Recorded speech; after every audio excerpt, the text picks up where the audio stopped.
Okay, pasensya na po sa nangyari kanina.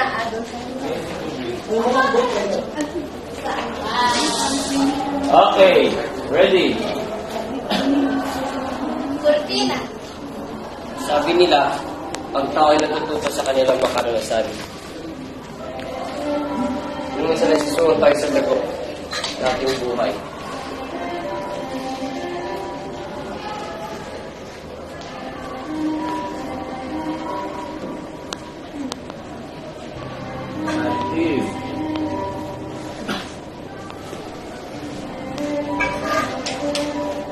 Nung isa natututo ang tao na ayusin ang kanilang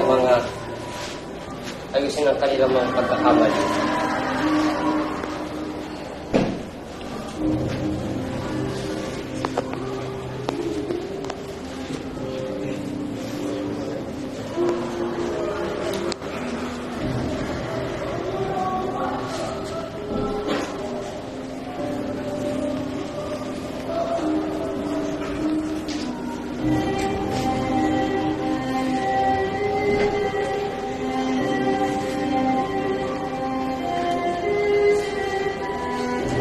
Daniel, buti nandito ka na.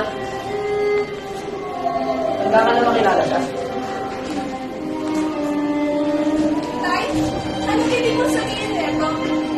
Siya ang nagpapahara sa'yo. Siya ang nagbibigay ng pangangailangan mo. Siya ang nagpupunan ng pagkukulang namin ng marami mo. Siya ang tunay mo, ama. Alam niyo ba? Peke ang kanyang tatay! Peke? Siya?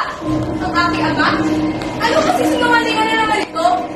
Lagi ninyo na nagbago yung papaya sa mga kaibigan ko? Tingnan mo ang tsura niya! Tingnan mo ang pananalit niya! Isa siyang bakla! Wala akong amang katulad niya! Kung sinula ka na pang kagalang-galang, mag-ingat na kaya sa mga sinasabi mo. Bakit, Tatay Jeff? Ang pagkatao ko, bakit kilala ninyo? Lumakot pala ako sa kasinungalingan. Pinalaki niyo ba ako para ipahiyan kung ano ang listahan niyo? Oo! Oo! Tapos lumala ko.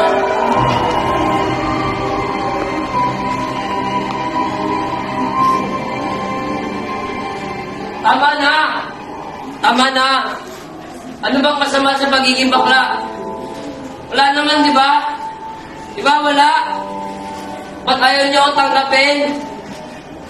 Tanggap pa naman sa sarili ko, di ba? Tao ako. May damdamin ako. Nasasaktan ako. Pero ikaw, di mo alam yun.